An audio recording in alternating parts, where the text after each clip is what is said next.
नमस्कार साथीहरू। आज म नेपालको बदलिँदो राजनीतिक परिस्थितिको विषयमा कुरा गर्नको निम्ति उपस्थित भएको छु। नेपालको राजनीति अहिले यस्तो परिस्थितिमा पुगेको छ जुन अवस्थाबाट उठ्नको निम्ति एकदमै कोसिस गर्नुपर्ने हुन्छ। तर थुप्रै मानिसहरूले यो देशलाई, यो राष्ट्रलाई माया गर्ने मानिसहरू पनि छन्। अनि केही मानिसहरू यो देशलाई माया गर्ने र यो राष्ट्रलाई माया गर्ने बहानामा उग्र राष्ट्रवादीहरू पनि उदाउँदैछन्। नेपालमा फागुन 21 गते निर्वाचन हुँदैछ, सङ्घीय सांसदको निर्वाचन हुन्छ र तपाईँले चुनेर पठाएका सांसदहरूको काम कर्तव्य भनेको उनीहरूले देशलाई चाहिने नीति र सिस्टम र थिति बसाल्ने काम गर्नुपर्ने हुन्छ। तर यदि कोही व्यक्ति नीति पनि नभएको, थिति पनि नभएको, सिस्टम पनि नभएको व्यक्तिलाई यदि तपाईँले चुनेर पठाउनु भयो भने सायद त्यसले तपाईँको कुरा, तपाईँको जनताको भुइँ मान्छेको कुरा सुन्दैन र भुइँ मान्छेसँग जोडिने नीति र नेतृत्व बन्न सक्दैन।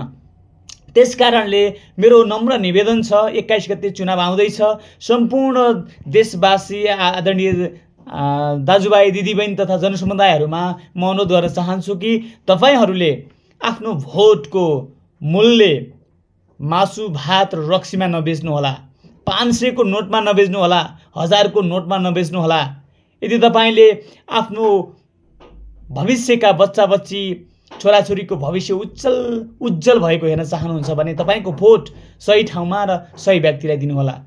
यदि सही व्यक्ति, सही नेतृत्व देशमा पुग्ने हो भने देश छिटै विकास हुन्छ।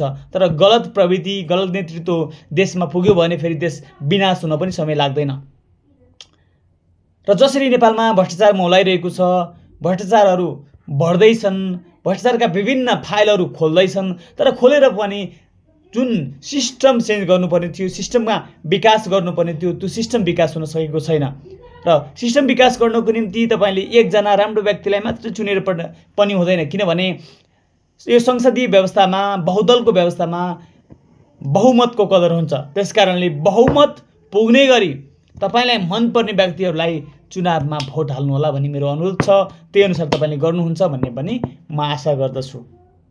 तर एउटा प्रश्न छ मनमा सधैँ आइरहन्छ, किनभने नेपाल एउटा यस्तो राष्ट्र हो जहाँ विदेशी शक्ति केन्द्रहरूले चलखेल गर्छन् भन्ने सुनिन्छ।